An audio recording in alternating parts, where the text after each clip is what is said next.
Hi, good evening, everybody.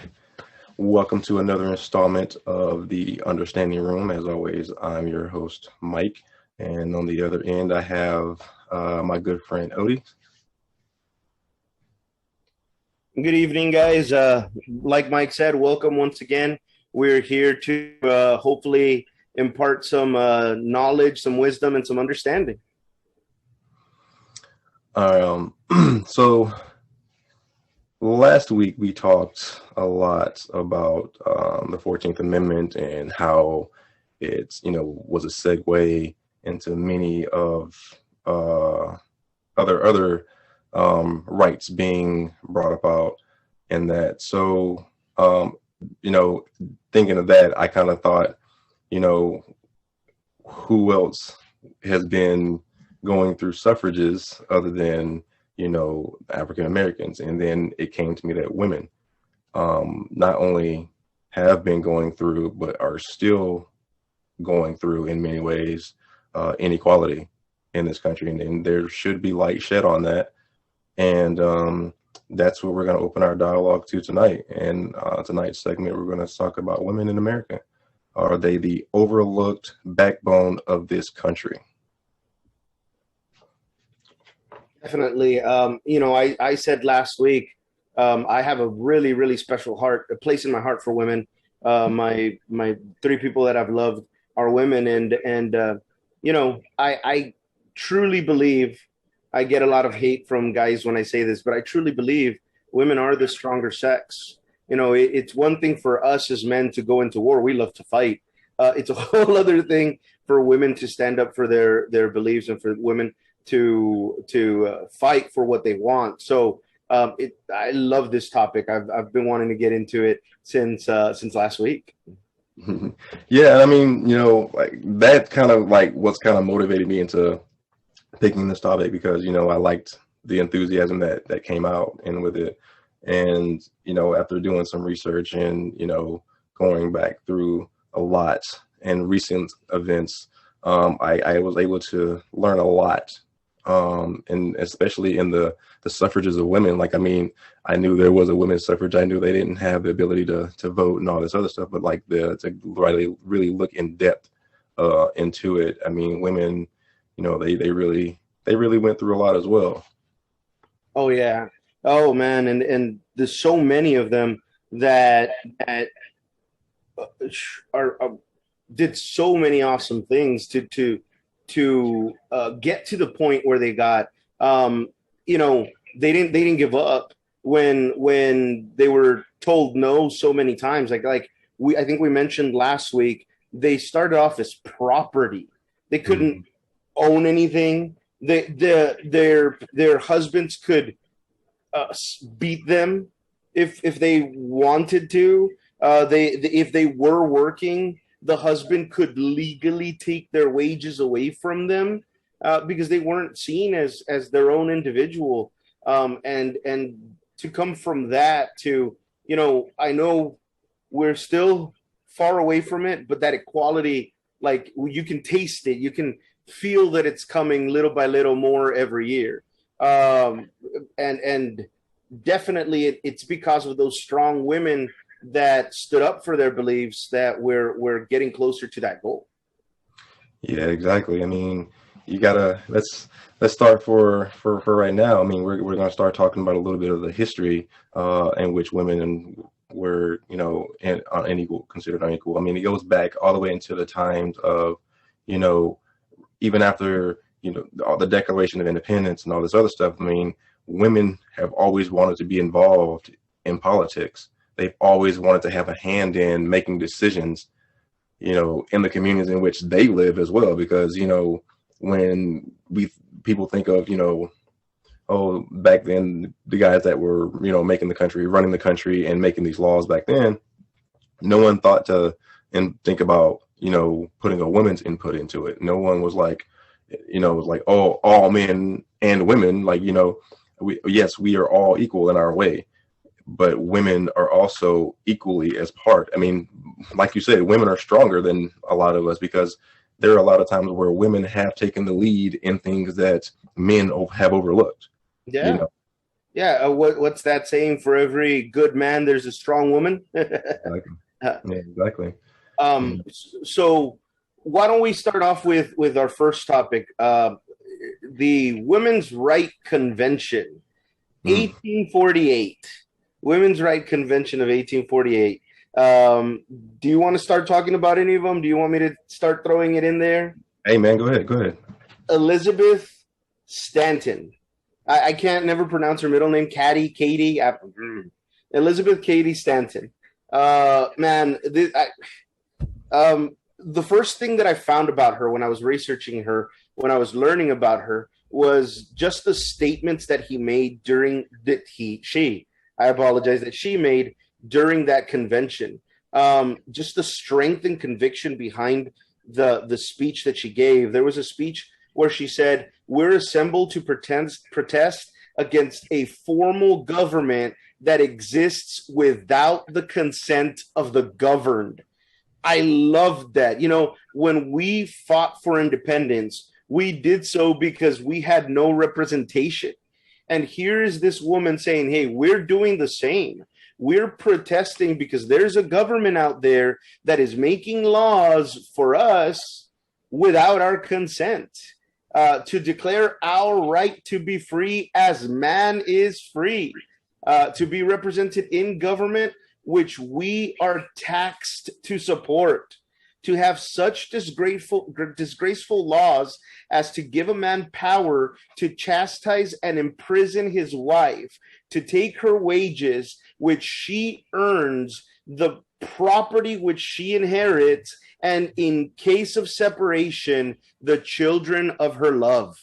That was how she started her speech when she was when the convention started, man.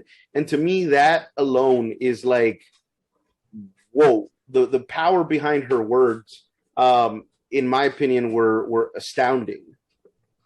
Yeah, I mean, you got to think, man. Like this is 100 and something, maybe almost 200 years after the country started, that they were having their first women's rights convention. You know what I mean? I mean, this is just how they began to springboard and launch their suffrage movement. Like, you know what I mean? This is back in the 1848. You Yeah. know, 1848, there was 300 women. That's how it started. 300 women. And the funny part is that, as always, you know, unfortunately, sadly, whenever someone wants to progress, there's the haters. Mhm. And there was 300 women that were at the convention, and we still had people that were, you know, calling them this, calling them that, because how dare they want to be the same, you know, as their husbands. Yeah, I mean, like those 300 women really like led the way for, ensuring that the women, today have their abilities to be not seen as property and have the right to vote and to have many of the rights that they have today. That's those 300 women. It's like the 300 Spartans. They set up, the segue into all hell breaking loose. Yeah, they These said, women yeah, are the 300 of the women. Like they are the 300. yeah. That's a good correlation there, man. They were the ones that were fighting in Thermopylae. They, you know, that was their Thermopylae. You know, but you had some really tough women. Another one of the women that was there was Martha Coffin Wright.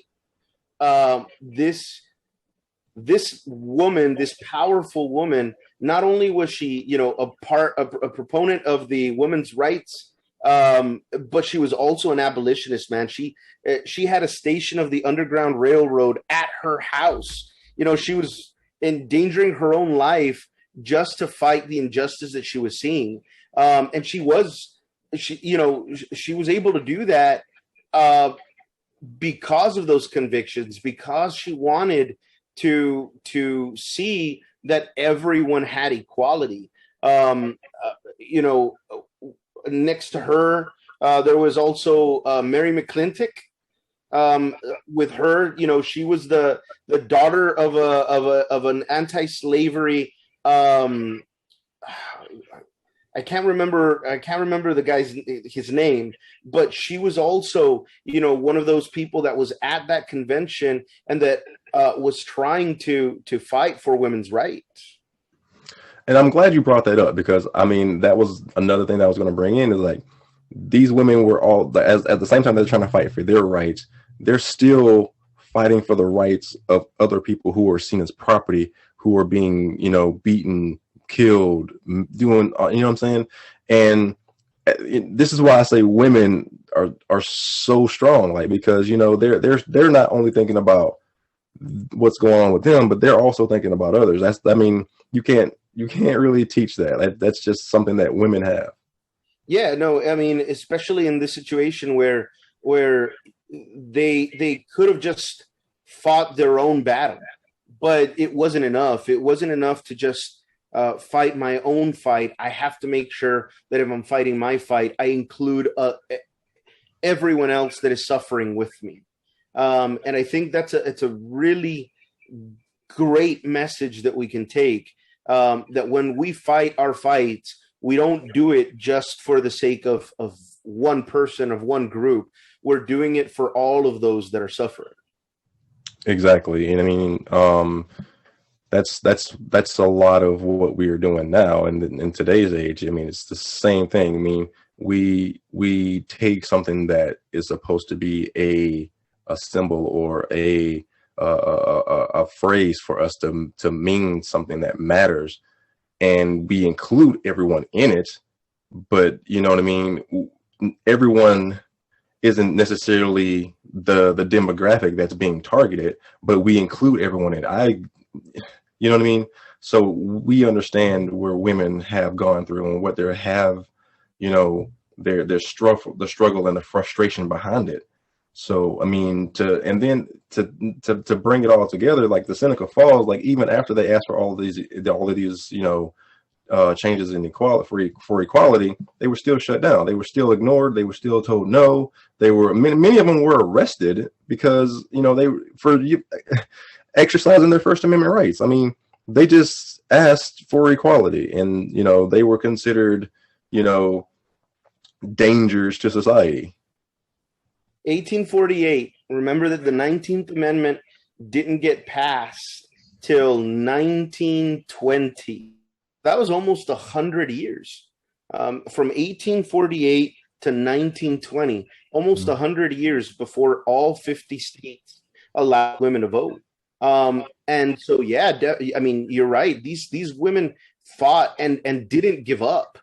They kept fighting, even though the next person that I want to talk to was not in Seneca. She was actually inspired.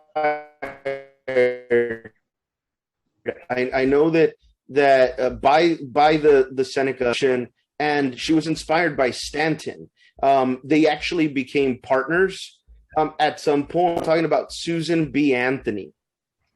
So Susan B. Anthony wasn't there, but I think she's one of the most famous women's rights advocates in the country. I think she's the one that when you talk about women's rights, most people know.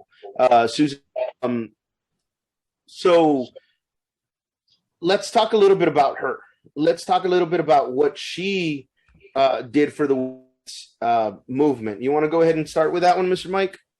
Well, I mean, you got to think just 30 years after the Seneca Convention, she's making proposals for amendments to extend rights to vote for women. I mean, this is just 30 years after. It's not like the fight stopped. Like you said, they kept fighting. This is 30 years later, after Seneca Falls. Susan B. Anthony is proposing this, like, hey, she's making the same case. Hey, we still don't have this right. We still want this right, and we still demand this right. Yeah. One of the things that I liked about her is her tenacity. I think it was when she was almost 50, or I can't remember how old she was, when she illegally voted, and she got arrested for illegally voting. not only like she wasn't gonna have no for an answer. She was saying, "Hey, if you're gonna arrest me, then go ahead.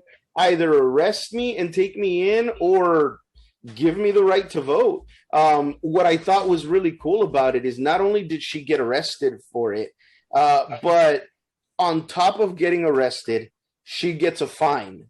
The judge tells her, we're going to fine you $100 for voting.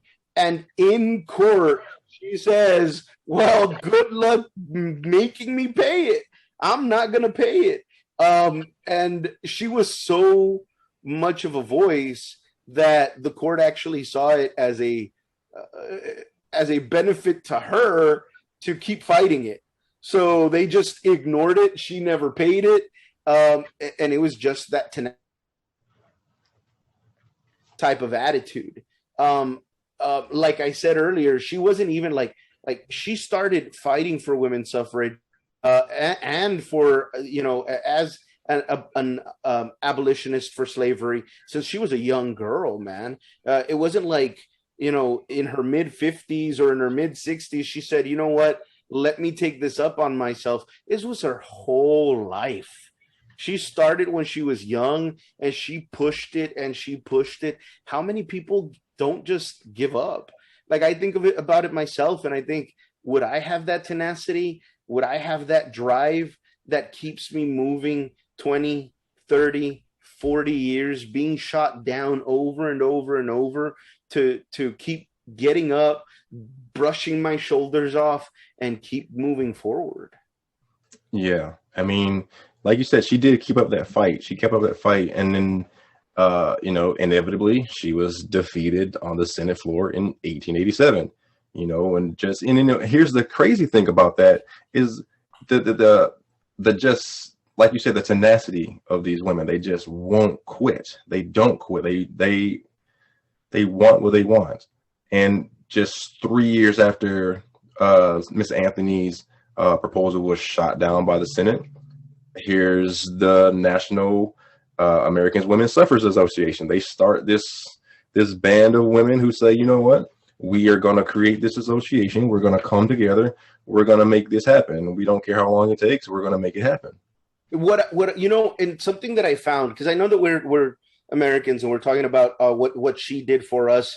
But one thing that I loved about Susan B. Anthony is that she just wasn't, about the America. She also founded and helped found the International Council of Women. So she was going to Europe and throughout the world trying to get that equality for women. That to me was like extremely impressive, because she just wasn't trying. Some people are okay with trying in their local area. I'm going to try just here in South Texas. Some people want to be a little bit bigger and want to maybe do it for their country. She wanted to change it for the world. Yeah. I mean, like you said, I think it was 2 episodes ago. I mean, it takes one person. One person can really make a difference. One person can spark, change. Yeah. When we use our voice properly, man, that's again, and going back to her, when we use our voice properly, at that time, women were viewed as property. So the fact that a woman would stand up in front of men and give speeches was almost unheard of. And towards the end of her life, she was being invited to different places as the guest speaker, as the main speaker. I know that with her, when she was young, one of the men that, or one of the people that inspired her was Frederick Douglass. And hearing Frederick Douglass's story firsthand inspired her to continue to do what she was doing. And towards the end of her life, I truly believe that she was at that level. When we talk about heroes of the civil rights movement. Frederick Douglass has to be one of the biggest heroes. And I really do see Susan B. Anthony being at that level. I don't think sometimes she gets the credit she deserves for what she's done. Exactly. And here's the funny thing about it is that when the 19th Amendment was written, it was written with the same amendment that Susan B. Anthony had previously written in 1878, the exact same amendment. So you're right. She does not get the credit that she deserves. Mm-mm. This was all Susan B. Anthony was the reason that women are able to vote. And she got ignored for well over a century until, 1920. And you know what hurts the most about it, because we celebrate the 19th Amendment, but I really don't want us to forget that again, same thing that I've said earlier. Whenever someone is finding that success, there's always somebody there trying to keep us down. The 19th Amendment gets ratified, and right after that, we talked last week about the Jim Crow laws. Well, guess what? Some of those same laws started popping up for women too. They had the literacy tests, they had the voters tax that also popped in. So they started the fight. She started the fight. Unfortunately, she wasn't alive. If I'm not mistaken, I think she passed away 4 or 5 years before the 19th Amendment was finally ratified. But either way, there's other people that continued the fight for her with the influence that she provided them. Exactly. I mean, if you want to take it a step back, I'm sure like in the late 1890s, when women started getting their rights to vote in several states, it started. And the funny thing is, within the first 6 years of the National American Women's Suffrage Association, like 6 states started certifying women the right to vote. Just 6 years. I know.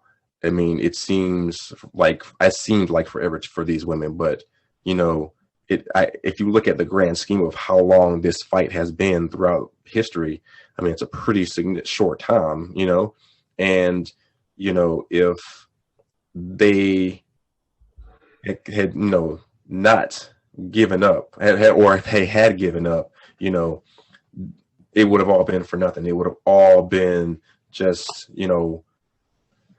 It's mind-boggling to think that it took over 100 years for women to finally get their voices heard enough to have just their constitutional, just their everyday rights of everyone else, like to be able to vote, just I don't understand. And you're right. I can't remember the exact 6 states, but little by little, I think when by the time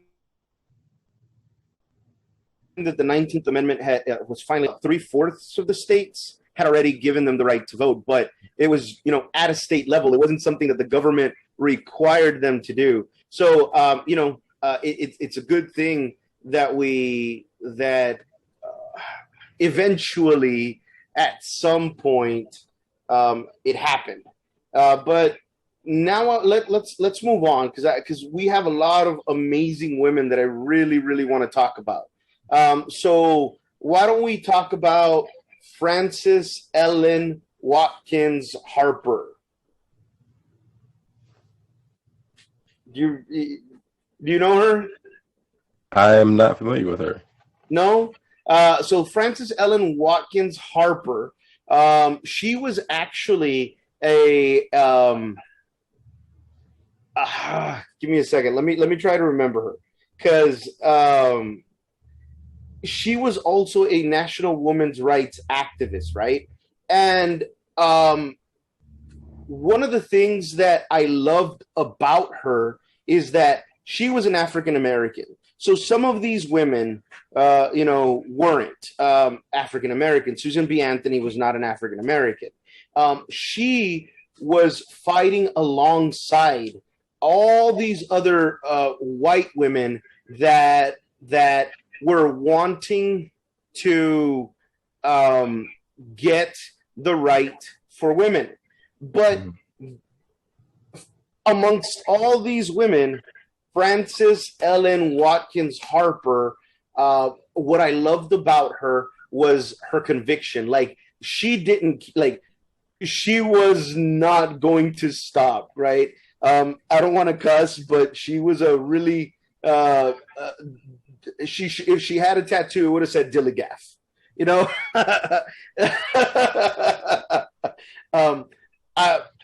In 1866, at a National Women's Rights Convention, because unfortunately, some of these women, even though they were fighting for women's rights, they weren't really interested too much in Black women's rights. And I love the speech she made, because when she was making the speech, she literally calls them out for it. She says, "You white women speak here of rights. Me, I speak of wrongs." And pretty much what she was telling them is like, hey, yeah, we have our rights, but before we get those rights, we've got to correct them wrongs. To me, the fact that she had that conviction that she's not going to be stopped, we go back to that what we said earlier. It's not enough that one group wins. We want everybody to have that win. And when she says something that powerful, it gives that inspiration. It's to show that when we fight, we don't fight for just a small group or a small contingency. We're fighting for us, for all of us. So I love that quote about her. But now let's move on to Mary Church Terrell. You want to talk a little bit about her? I'll give you an opportunity to talk. She was one of my favorites. She's an activist against racial inequality and women's suffrage in the late 19th and early 20th centuries. She was actually one of the founding members of the National Association of Colored Women, that would go on to give a lot of rights to African American women and give a lot of inspiration to the Black Panther Party. Yep. She was another little Billy Bad, She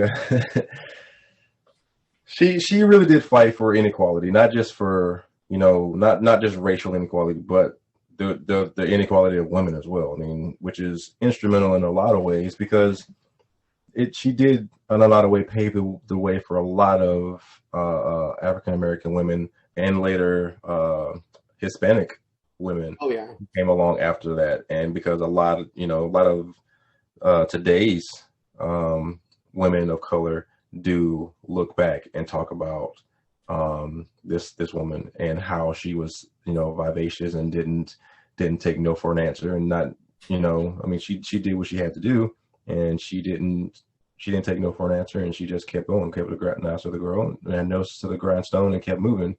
Even when she founded her association, her and the other founding ladies, they did it in a way to not just ensure that they had equality, but future generations had it as well. It's like you said, it's easy for everyone to stay within themselves and take care of self and be within their own, but to ensure and try to ensure that those that are going to be here after them are going to have the same rights that they've been fighting for. That's a big part of it too. Yeah. And there's another quote from her that I really love. Um, and I'll give you a little bit of background because I always throw this quote when people give me what I'm about to say. So a lot of people have always told me, and I hear this a lot. Oh, using the racism card is you always playing the victim. These people that want that cry equality, aren't they tired of playing the victim? As long as they keep crying about the past, they're never gonna move on to the future. I'm sure you've heard that a lot of times. I hear that a lot of times as well, and I love her phrase because there's no way I could have said it better. I think it was in 1898 when she said this quote, and she said, "We aren't seeking any favors because of our color, nor patronage because of our needs. What we're doing is we're knocking at the bar of justice, and all we're asking for is an equal chance." And to me, that says it way better than anyone else could. I don't see myself as a victim. Uh, I've never seen myself as a victim. I see myself as an animal trying to claw out into the wild when I've been put in a cage. And in order to survive, I need that fighting chance. Put me out on the wild, but give me the same tools and same opportunities that everybody else has. And Go ahead. and to me it's like it's to me it's like, okay, your experiences have you feeling like you're an animal in a cage, but mine, I feel like, within where my community, or how I grew up and my experiences, I feel like no matter how I try to climb, there's still not enough room on the pedestal above me to get there. You know what I mean? And I don't feel like a victim for doing my very best trying to get there, but it's pretty easy to identify when people do judge you by the color of your skin. It's easy to identify when someone looks at you and puts you in a category of someone else. It's easy to identify, especially when people tell you that just because of the way you speak, you don't seem like you are the skin color that you have. And that's what I've been hearing my entire life, that just because I'm articulate, that I talk white. I 100% agree with you on that one. Like, I'll give you one. My wife laughed at me for this one, and I kind of see her point, but at the same time, I don't think she sees my point. We were at Walmart a couple of years back, and some guy never knew me, doesn't know me. He walks up and he has charcoal in his hand, and he just sees me and goes, "How do you say charcoal in Spanish?" And I know that sounds stupid, but that bothered me. And my wife is like, "Well, you do know Spanish, so why did it bother you?" And what I told her was because all he saw was the color of my skin, and automatically assumed because of the color of his skin, he must be in this spot, be in this location. Why would you assume because of the color of my skin? She knows Spanish too, but he didn't ask her because she's not, my color. And you're right. Like I said, I mean, sometimes, yes, it feels like a caged animal because a caged animal doesn't have that ability to just roam free. We don't have that ability to sometimes get the loans we want, even though there's regulations and laws that protect where credit should be the only thing that matters. It doesn't. And like you said, we see that we can tell just because I'm a bald Mexican with a little goatee because that's all I can grow. I must be a cholo in some gang. And regardless of how we carry ourselves, like you said, I try to be as articulate as I can. And the worst part for me is that the racists still see me as a Mexican, regardless of how articulate I try to be. But then the Mexicans think I'm trying to be white because I'm speaking in a better way. And we're losing everywhere. And I think that the fact of the matter is that when we do that to each other, the only ones that win are the racists. Exactly. And it's like, you see the similarities between, race and the rights for women. You think that because you have, intelligence, you can speak to people, you have knowledge, things, you can be able to recite this and recite that. People are still going to judge you by the color of your skin. And, you got to take women like Josephine Yates. She was another civil rights activist. She was another founder of the African American Women's and she was a teacher. Mm-hmm. She was a valedictorian. Okay. And people still looked at her and saw her just as another Black woman, and they didn't expect her to be educated. They didn't expect her to know what she knew. I mean, she was a very intelligent woman. She had a PhD. Yep. You know what I mean? So, I mean, she was a writer. She had poems. She had published poems. So, I mean, you gotta look at people outside of the color of their skin. You gotta look at women as something other than sex objects and property, and something, and then more as things that can be more productive and helping to society, because a lot of their input is great input. Oh man. I wish I want to give Josephine Yates her place, but I also want to get into, because you already talked about your favorite, or one of your favorites. One of my favorites is Ida B. Wells, man. This woman was so she's one of the founders of the NAACP. But not only that, like, before she was one of the founders of NAACP, she had her newspaper. Now, what I love about this woman is this woman was fearless. So at a time when they were lynching, Black people all over the country, no one was keeping track.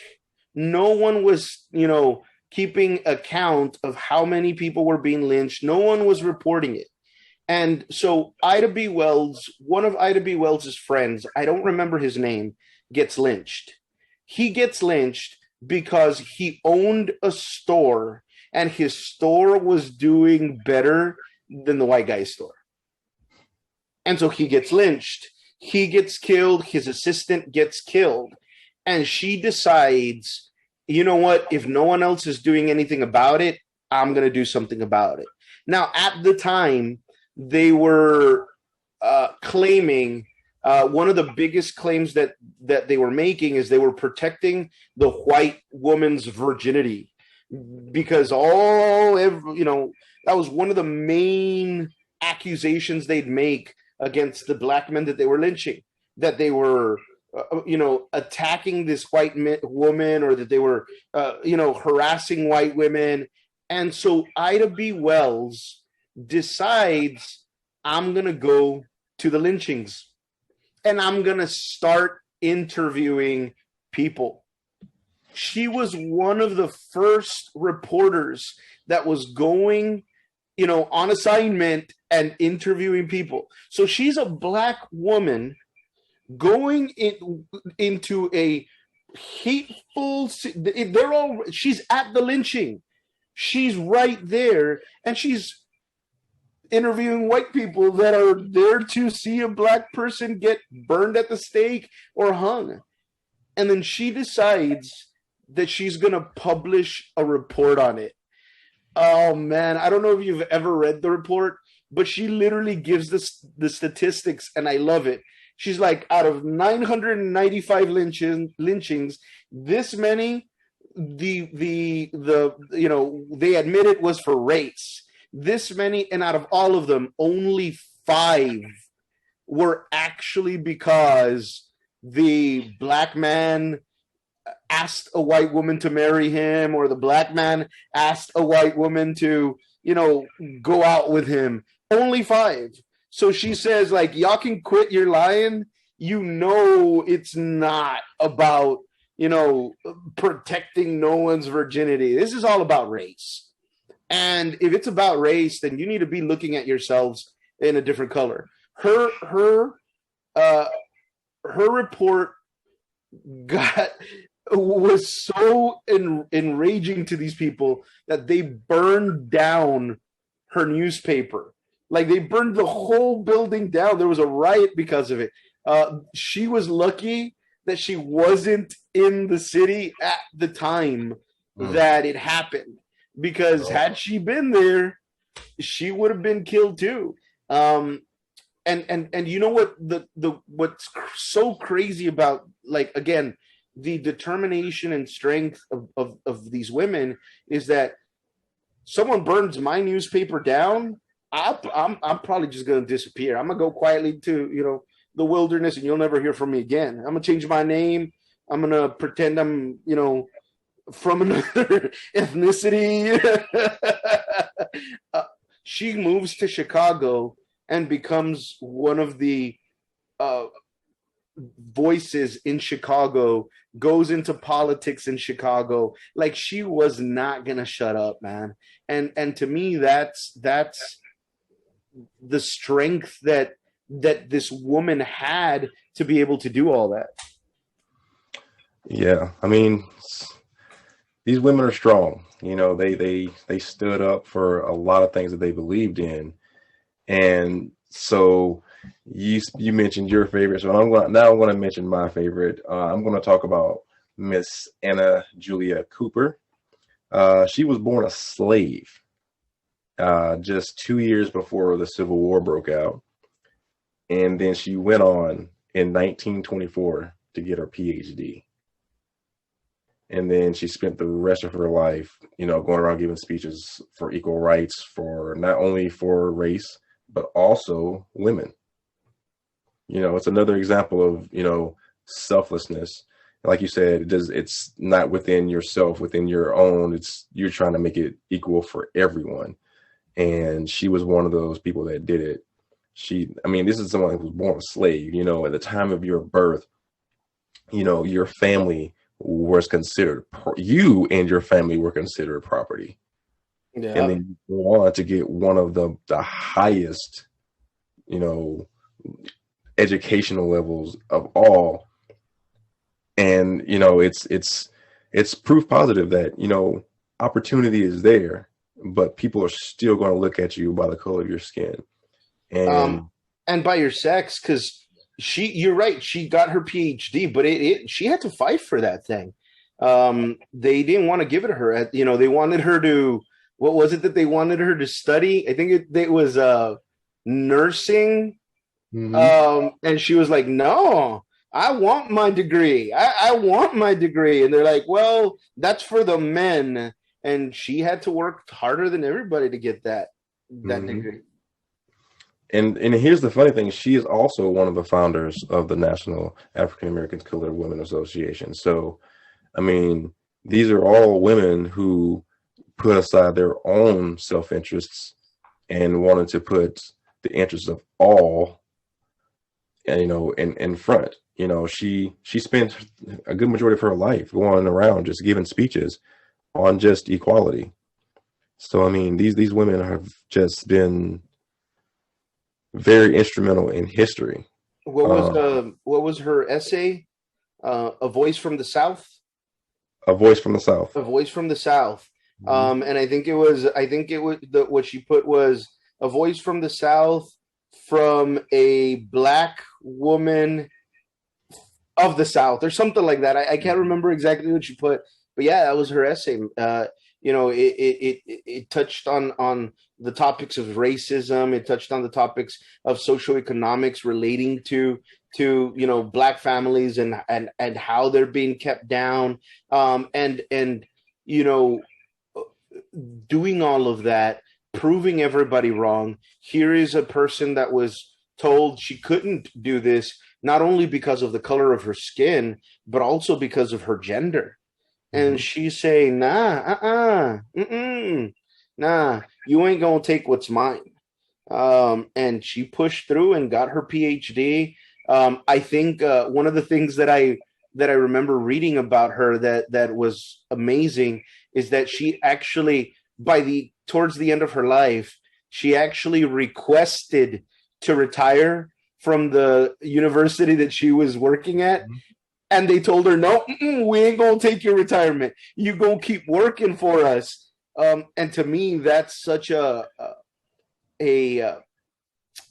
that's such a way to demonstrate her value, her worth. She went from being someone that was owned to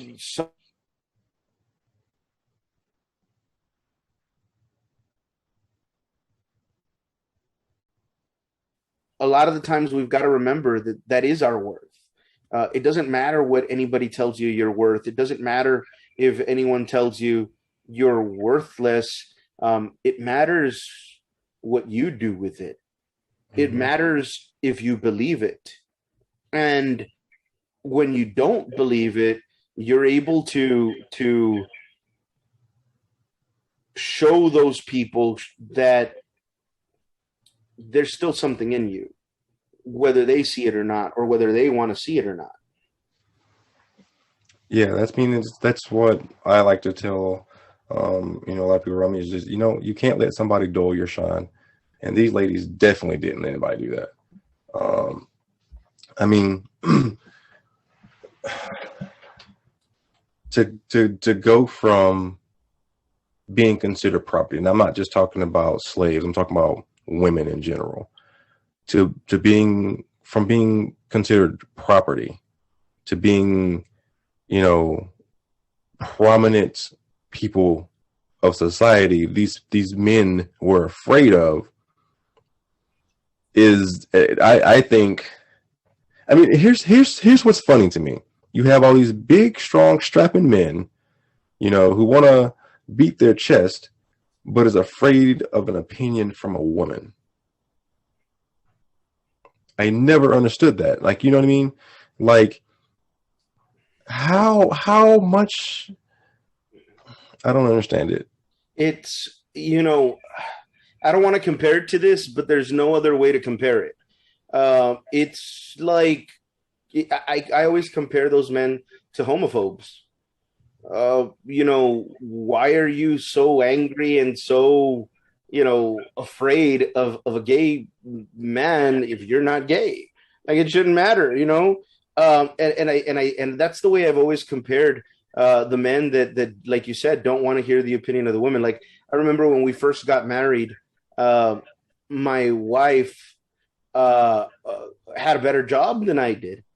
And she was like, oh, does it emasculate you that I make more money than you? And I was like, no, no, it doesn't. It just means you have more money for us. Like, boo, if you make all the money, how does that make me any less of a man?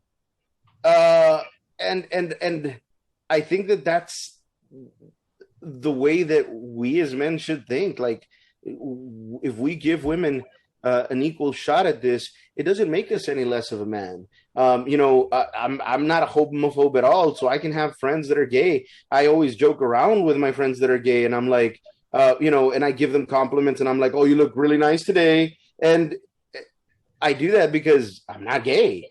I've never. There's nothing in me that will ever be attracted. I'm not saying it's bad. On the other hand, I love them. They're fun. But these homophobes that are doing that are the same men that want to keep women down because they're afraid of their own inequalities. Hmm. The reality is that uh, anybody that's that hateful, it's they're afraid of their own inequalities. We were talking last week about how they were claiming that, blacks were wanted to take over the country with the Red Summer. And the reality is, it's just their own inequality. I think Dave Chappelle said it best when he said in one of his stand-ups, this whole time they've been afraid that we are going to turn around and do to them what they did to us.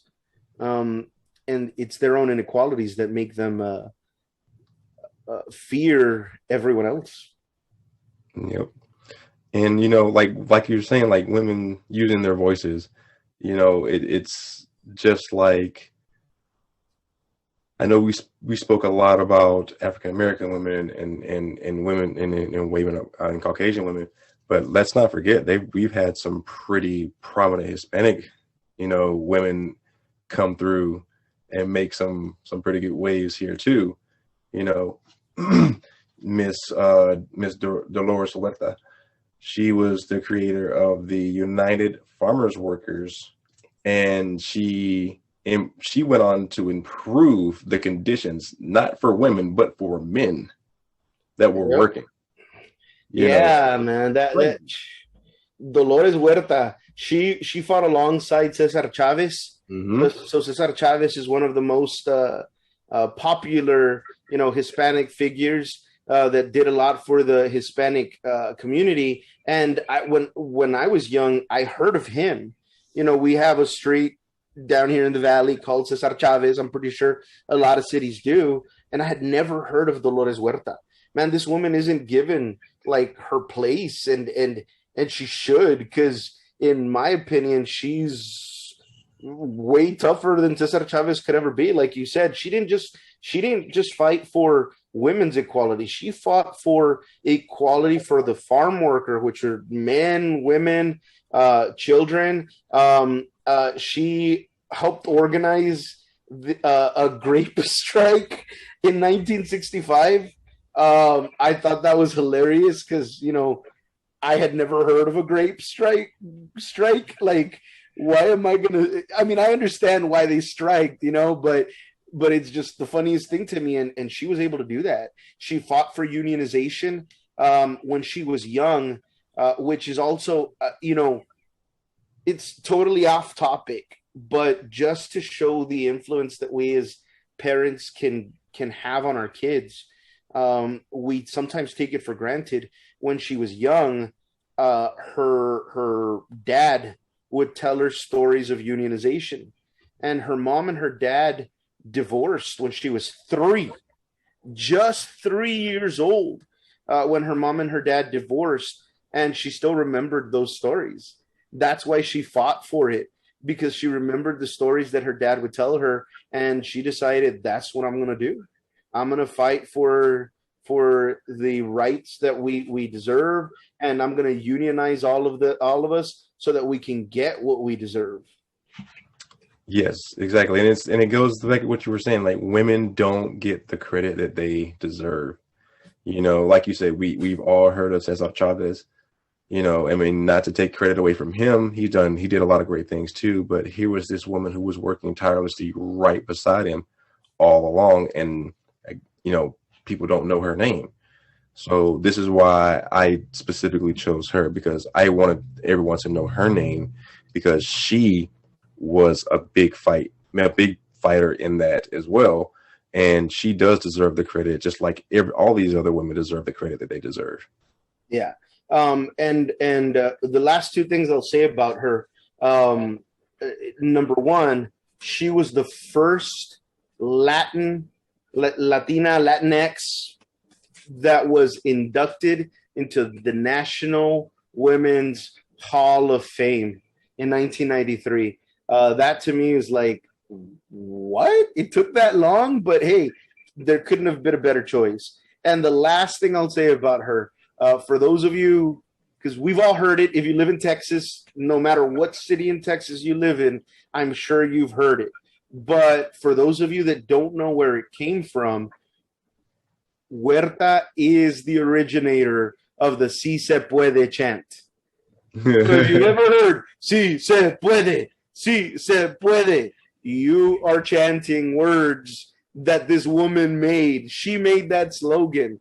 And just for that, she should be in our history books, man. Oh, for sure. She should definitely be in history books. There should be statues erected over her. I mean, these she deserves so much credit because I mean, you got to understand everything that Cesar Chavez went through. She went through. She was right next to him the entire time. So, think about all the things that he went through. Just imagine what it was like for her to go through it as well. And to think that she was only, how old was she? 26, 27? 26. She was young, man. She wasn't an old person when she started. She was a young person, and she continues like she's a fighter, man. Like one of the things that I remember about her that was a little crazy to me was that she was the one, she was there trying to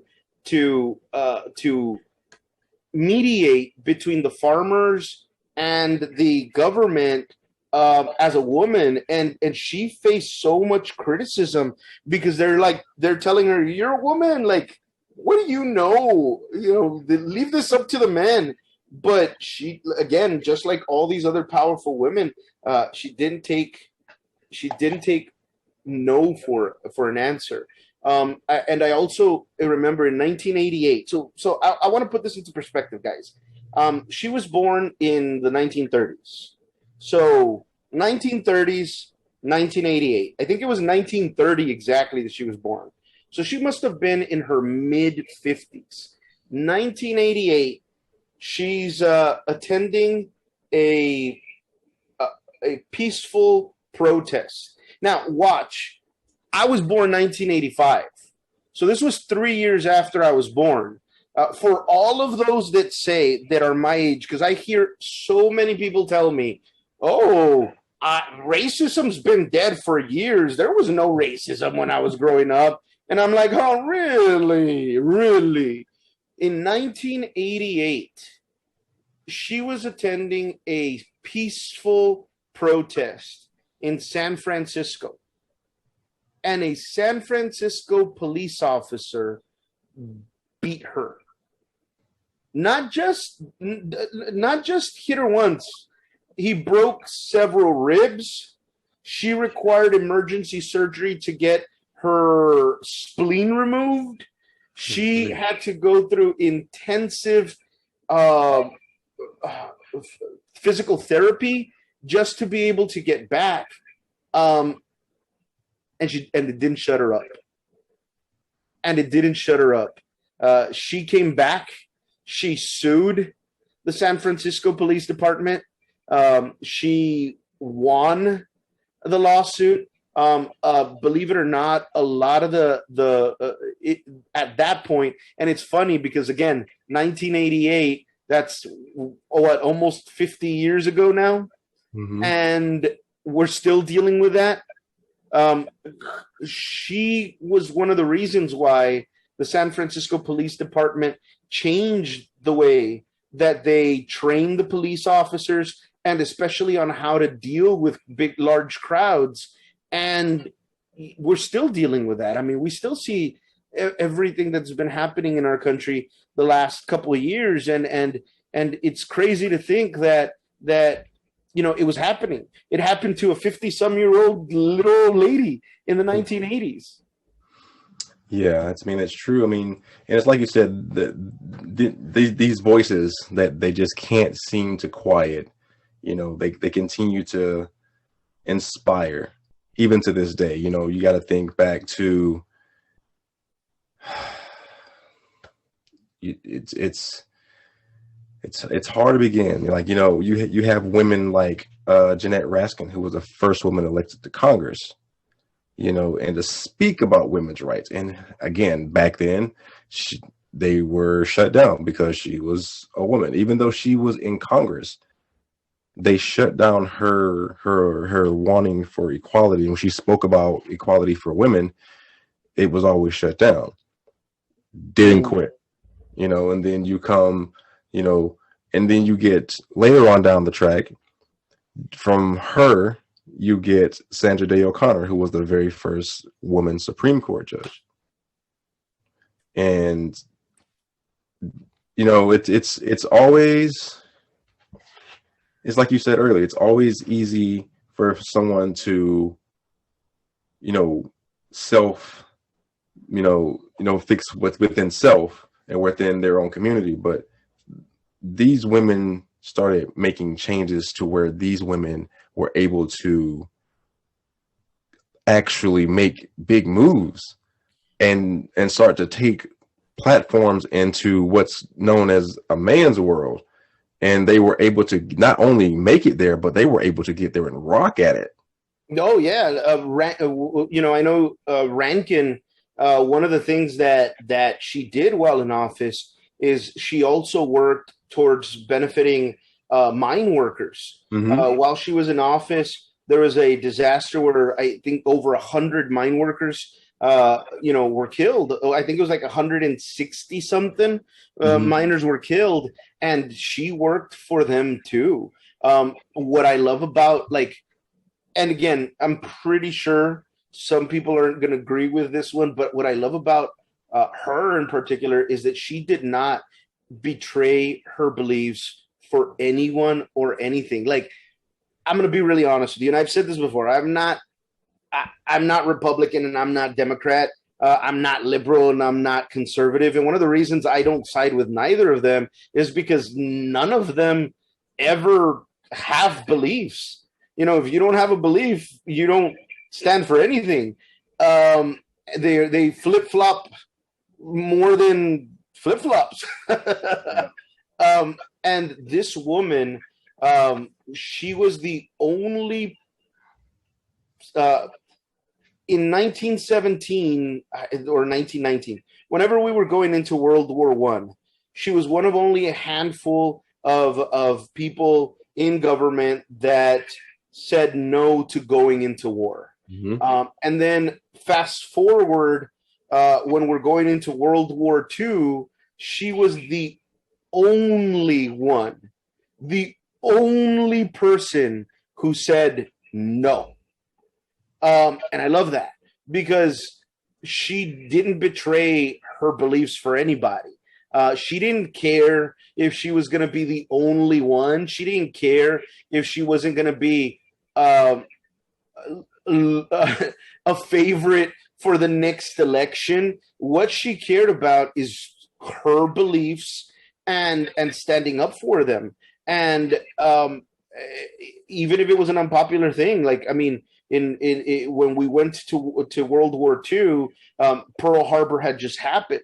And so the country as a whole wanted us to go into war. And she was that one person in the middle of the red room, and I call it red because of the rage that these people were feeling, saying, hey, calm down, just relax. Let's think about it a little bit. And I really did love that. Going on to Sandra O'Connor, like you said, for those that don't know who she is, I didn't know. I had heard of her, but I didn't know she was born in Texas, in El Paso, Texas. She was born in El Paso, Texas. So when I found that out, it gave me a little bit of a little bit of pride. She's from my state. And you're right. Again, same thing. She did not take no for an answer. She pushed through any adversity that came her way. She wasn't going to be deterred. And even though she heard no many times, she still went through it and did what she needed to do. Yeah, it wasn't until President Clinton nominated her to where she was even heard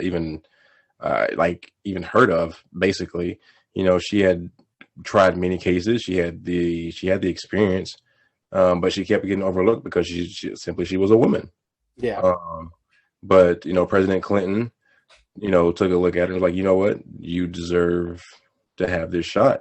And like I said, not only did she get the opportunity, she took it and ran with it. Yep. All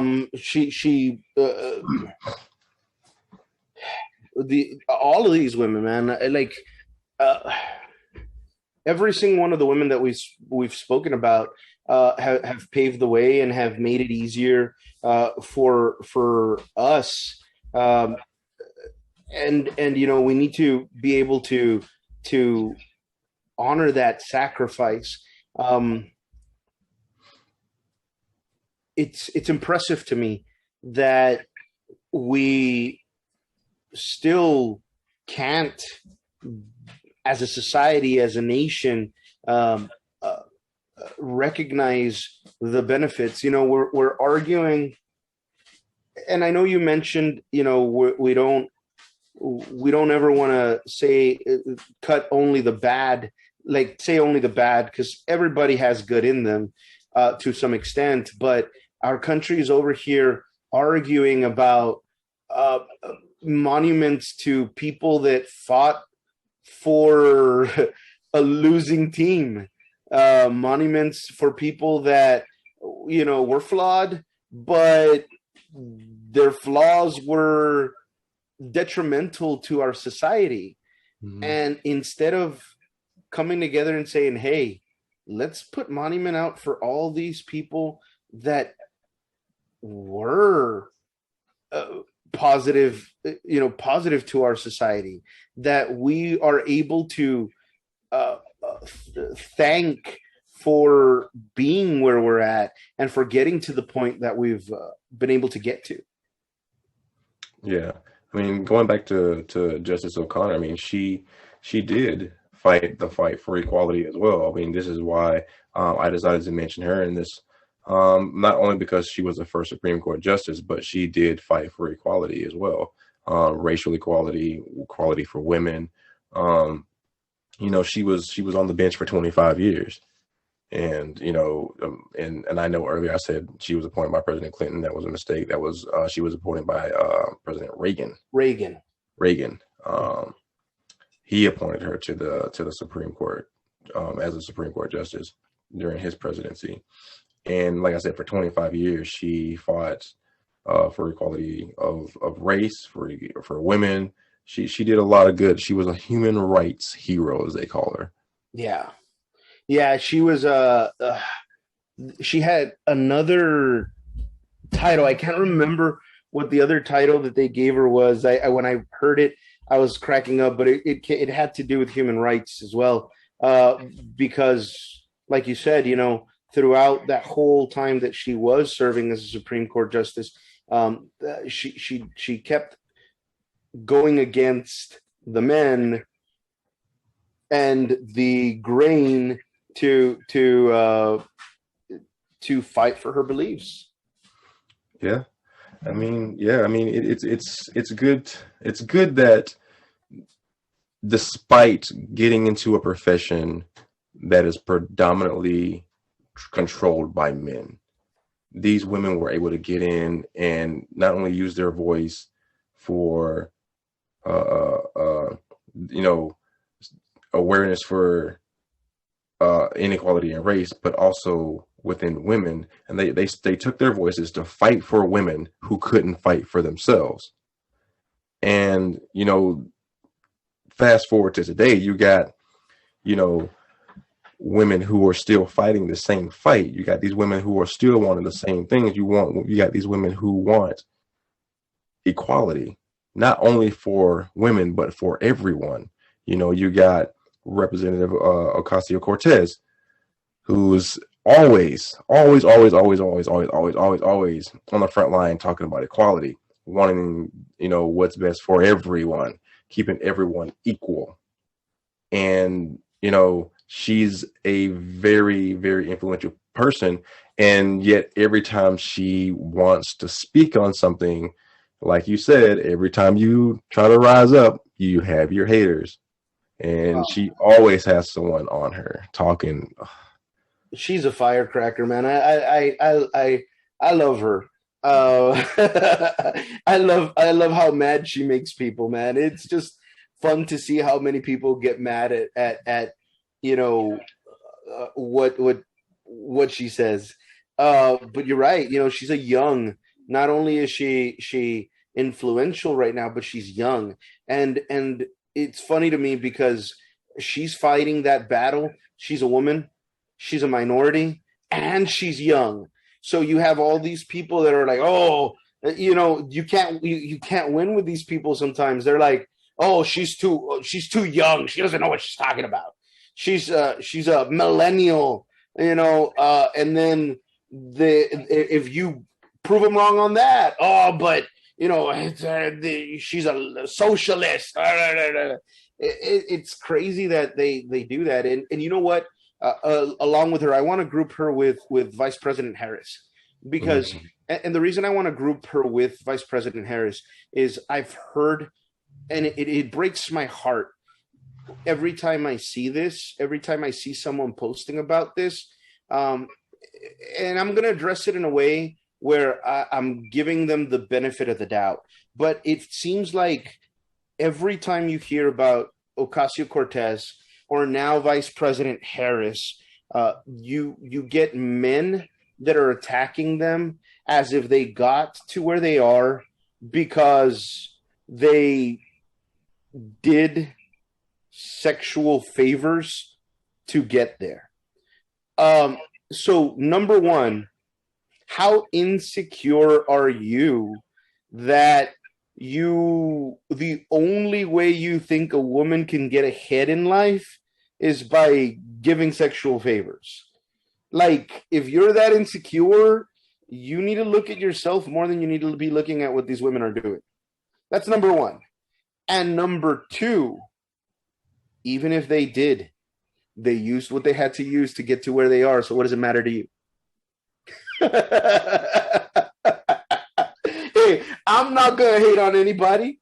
I'm not going to hate on anybody. The reality is that, they're there and they're being a voice, and they're being a voice that we need. The fact that, the fact that a few years ago we had our first black president. Now we have our first vice president that's a woman and is of mixed races. The fact that now, we talked last week about me being half Native American.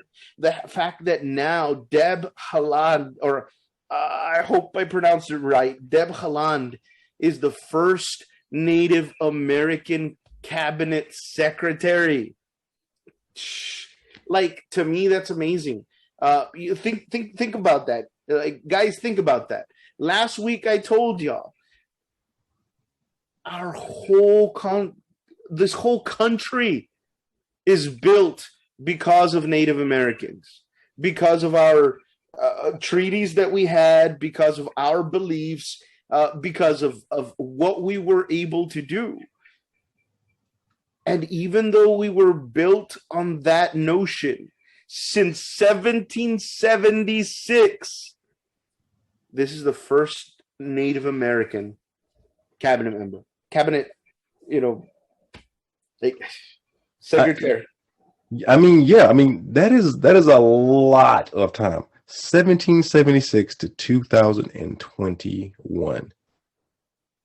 Imagine being overlooked that entire time. Not just as a person, but like your entire race overlooked.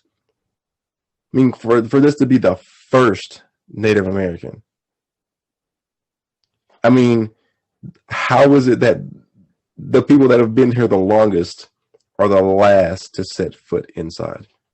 And we Mike and I have had this conversation before. For those of you that know Mike, you'll understand. For those of you that know me, you'll understand. But one of the things that I always say is we've all suffered.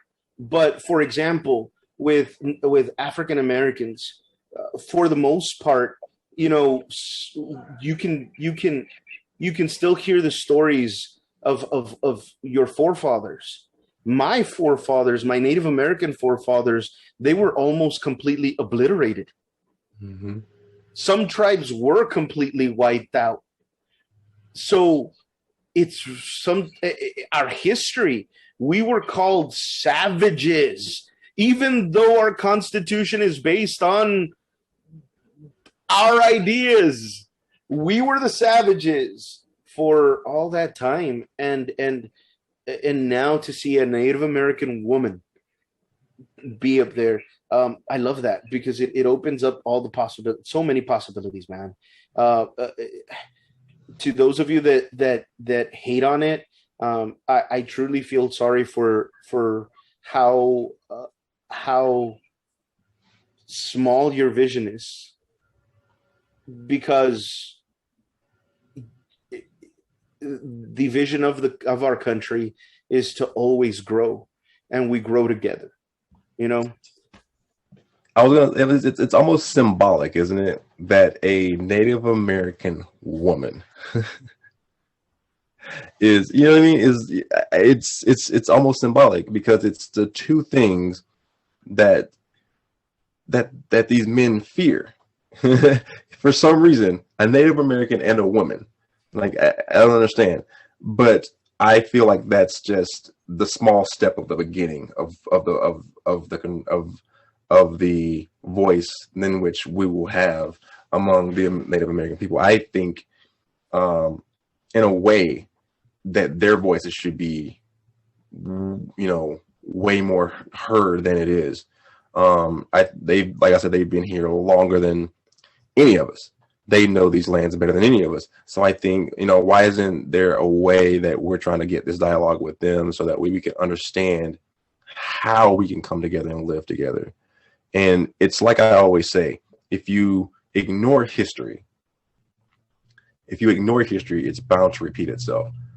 And if these women had stopped fighting, if these women's history just disappear, who's going to be able to look at what they've done and to be able to tell the next generation what they've done so that they can be inspired to make the change that we're looking for here? Because we still, like Odie said, we're still a long way from the change that we need. And I agree with you on that. There's a lot of change that needs to go on. And it definitely needs to start now. And I know, Odie, you wanted to have a final thought tonight, and I'm going to go ahead and let you have that one, bud. Yeah, this one's been weighing a little bit on me for a while, for a little bit. I was really happy when the week started because of Deb Hollande, because I'm Native American, and it made me proud. And then we had these massacres, man, these killings of primarily Asian Americans. I also heard here in Texas that they were harassing a restaurant owner that was Asian as well. And I really wanted to address that. I was telling Mike earlier today that on social media, I saw someone of Asian descent say that they felt that unless they were serving us egg rolls, we didn't care. And that because they weren't black or brown, they came last. There's a quote. I don't know who said this. I don't know who's responsible for it, but I've seen it floating around social media a lot, and it's the stupidest quote I've ever heard. So I wanted to address it. I wanted to say it right now, and I wanted to give my opinions on it. And the quote says, "Only racists worry about other racists. Everybody else just lives their life." And to me, that was the stupidest quote ever. That's like saying only termites worry about other termites. Everybody else just lives in the house as long as it's standing. The people who worry about racists are the people who are being affected by them. The people who worry about racism are the people who are being affected by it. Just like these 8 families, just like these our Asian American partners or Asian American people are suffering right now. And the one thing that I want to end with is I want to make sure that I say this. To a racist, there is no black, there is no brown, there is no Asian, there is no Jew. To a racist, there's only hate. And they're going to hate regardless of who you are. The reason they give us those labels is because they want us to not come together. So just like there is no race to them, only hate, then let there not be race to us, only love. Those that have friends that are Asian, neighbors that are Asian, communities in your area that are primarily Asian, show them your love. Show them that when they hurt, we hurt. Because it did break my heart. It breaks my heart to know that we're back in the 1940s when the Japanese Americans were put in internment camps, and now our Asian Americans are having to go through that just because some idiots want to call this the China virus and scare people. Guys, there is more power in love than there is in hate. There is more power in understanding than there is in fear. So show them our power by showing each other your love. Yeah, I mean, guys, we've seen it enough in this country. We've heard about it enough in this country. And as tired as some people may say that they're tired of hearing it, we're tired of talking about it. We're tired of having to. We're tired of asking for equality. And the fact that we still have to, the fact that this is still happening, the fact that people are still being judged off of the color of their skin, it's never gonna not be sickening. We are all one people. And like Odie said, it's scary to them for us to unite. It's scary because the power of the people is so much more stronger than they think. They want to give us credit for. We made that point on November 3rd. Voices of the people that go unheard will wake up and they will make a change. We can do the same thing. Like Odie said, do what you have to do. If you have anyone of Asian descent in your neighborhood, in your community, anywhere, please do whatever you can to protect them. Because they are a people full of knowledge. They are a people full of love and inspiration that we could all learn from. Because out of all of these attacks, how many of you times have you heard of any of them doing any type of retaliation? Not one. They don't want retaliation. They want peace. They want peace. We all want peace. And we're never going to get it as long as we continue to judge each other outside of the realm of understanding. So until next time, y'all, please be good to each other, love each other, make good choices, stay away from the Rona, and remember, united we stand.